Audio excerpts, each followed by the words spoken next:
দেখা যাচ্ছে যে এই যে দুজন জননেতা তাদের যে স্মৃতিতে যে আজকে রক্তদান শিবির এবং পাশাপাশি কম্বল বিতরণ কি বলবেন এই ব্যাপারে? 19 নম্বর ওয়ার্ড আয়োজিত স্বেচ্ছায় রক্তদান শিবির, তার সাথে চাদর বিতরণ আছেন, বড় করে প্রোগ্রামটি হচ্ছে এবং আমরা জানি আমরা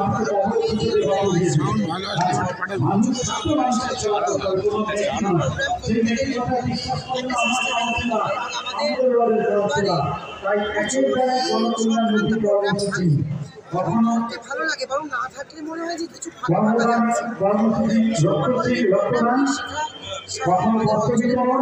উদ্যোগে রয়েছেন তার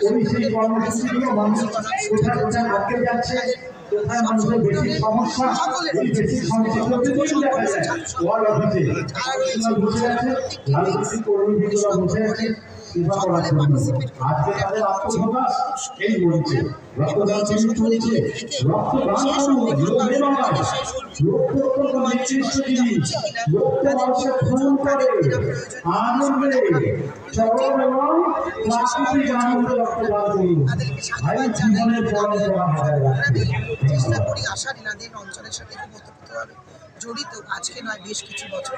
আপনারাও এসছেন, আপনাদেরও সহযোগিতা আছে। প্রেস মিডিয়া একটি আমাদের বিশাল অঙ্গ, যে কোনো প্রোগ্রাম প্রচারের হয় আপনাদেরই মাধ্যমে। আমরা এসে আমাদের ভালো লাগে তখন দেখি যে এত লোক সহযোগিতা করেছে, অংশগ্রহণ করেছে, এটা দেখতেও আমাদের ভালো লাগে। কারণ আমাদের মুখ্যমন্ত্রী আমাদের এটাই শেখান, মানুষের সেবায় সবসময় থাকতে হবে, দরজায় দরজায় ঘরে ঘরে পৌঁছে যেতে হবে।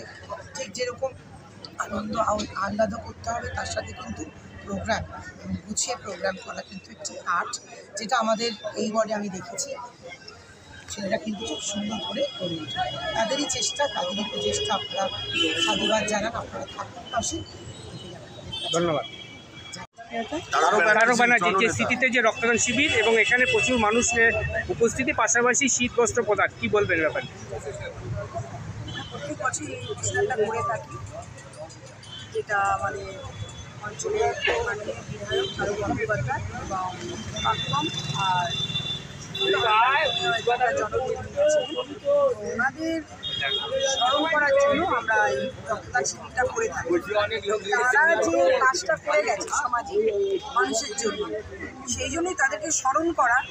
শুধু একটু ফুল দিয়ে স্মরণ করলে মনোতৃপ্তি হবে না, সেই জন্য আমরা ব্লাড দিয়ে, রক্ত দিয়ে, সেই রক্তটা যে আমি আজকে রক্ত দিলাম, সেই রক্তটা একটা মানুষের কাজে লাগে। এই কাজটার মাধ্যমে আমরা তাদেরকে আজকে স্মরণ করতে চাই। আর আপনারা তো দেখতেই পাচ্ছেন যে ওনারা যে প্যাকেজ এনেছে, সেই প্যাকেজ শেষ হয়ে গেছে। এত ডোনার, মানে ওনাদের যে মানুষ ভালোবাসে তার প্রমাণটা মানে এখানে চিত্রটা সেটাই দাঁড়াচ্ছে।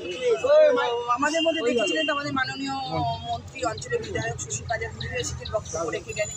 পূজা পাজা সহ আমাদের বাবুদা, মনাদা, প্রত্যেকে, রাজেশ সিনহা, প্রত্যেকেই এসে তাদেরকে স্মরণ করে গেছেন। তো এই প্রোগ্রামটা আমরা ঠিক এই সময়ে করি, আর সেই তাদের স্মৃতির উদ্দেশ্যে আমরা এই কম্বল বিতরণটা সবাই মানুষের হাতে একটা কম্বল। কতজন মানুষ আছে কম্বল পেলেন?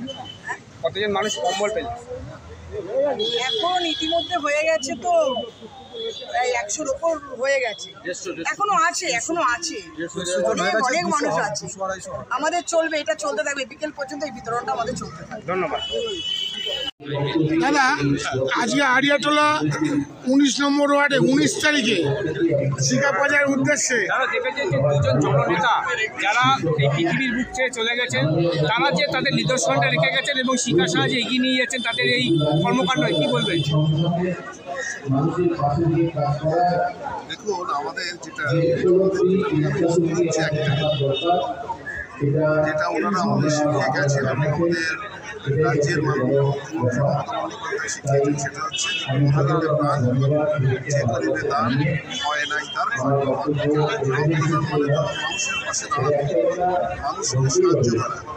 স্বামীজিও সেই একই কথা বলেছেন যে সবার উপরে মানুষ করে কেউ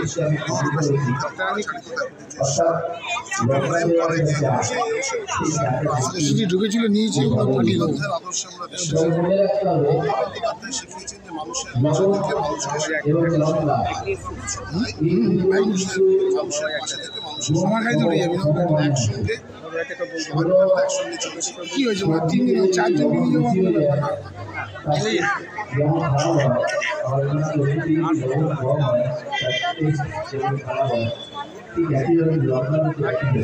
জাতি ধর্ম বর্ণ বিশেষে রক্তদান হচ্ছে একটি সম্প্রীতির উৎসব। ইন্দ্রিতা, আজকে দেখা যায় তৃণমূল কংগ্রেস মানে হচ্ছে বিভিন্ন রকম সামাজিক কর্মসূচি পাশাপাশি আজকে 19 নম্বর ওয়ার্ডে এই যে আগাও এই ধরনের একটা মানবিক উদ্যোগ কি বলবেন? আমরা মমতা বন্দ্যোপাধ্যায় অতীতকে তাই আজকে যাদের নামে হচ্ছে একজন ছিলেন তাদের অতীতকে আমরা ভুলি, তাদের কাজকে ভুলি, তাদের কাজকে স্মরণ করেই আজকে এই রক্তদান অর্থাৎ মানুষের প্রয়োজনে লাগে এরকম কাজ করাই আমাদের উদ্দেশ্য। এটাই মমতা ব্যানার্জির আদর্শ, আমরা সেই আদর্শ মেনে চলি।